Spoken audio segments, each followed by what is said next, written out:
Cockroach जनता पार्टीचे अभिजित दिपके यांना जीवे मारण्याची धमकी मिळाल्यानंतर त्यांच्या घराबाहेर मोठा पोलीस बंदोबस्त तैनात करण्यात आलाय। धमकीनंतर दिपकेंच्या घराची सुरक्षा वाढवण्यात आली आहे। पोलिसांकडून प्रकरणाचा तपास सुरू आहे।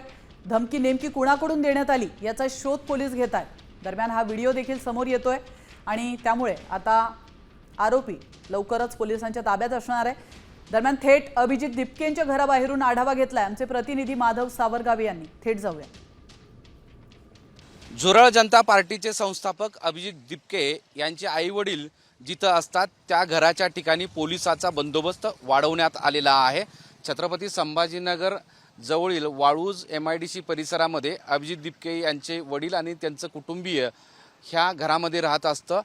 त्यांना धमक्या दिलेल्या आहेत। सोबतच अभिजित दिपकेला सुद्धा धमक्या मिळाल्या आहे। या पार्श्वभूमीवर छत्रपती संभाजीनगर शहर आणि वाळूज MIDC पोलीस ठाण्यांनी पोलिसांचा बंदोबस्त इथं वाढवलेला आहे। ही पोलीस अधिकाऱ्याची गाडी आहे।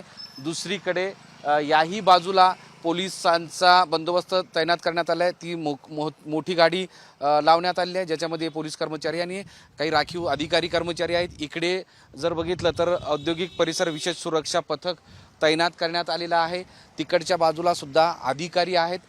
काही साध्या वेशातील पोलीस कर्मचारी अधिकारी आहेत। तिथे बसून अधिकारी थांबलेले आहेत। ही सगळी जवळपास 22 जणांची टीम इथं आज सकाळपासून तैनात करण्यात आलेली आहे। म्हणजे एका बाजूला मोठा प्रतिसाद अभिजित दिपके याला होतोय। मोहम्मद इरफानचा माधव सावरगावे, साम TV, छत्रपती संभाजीनगर।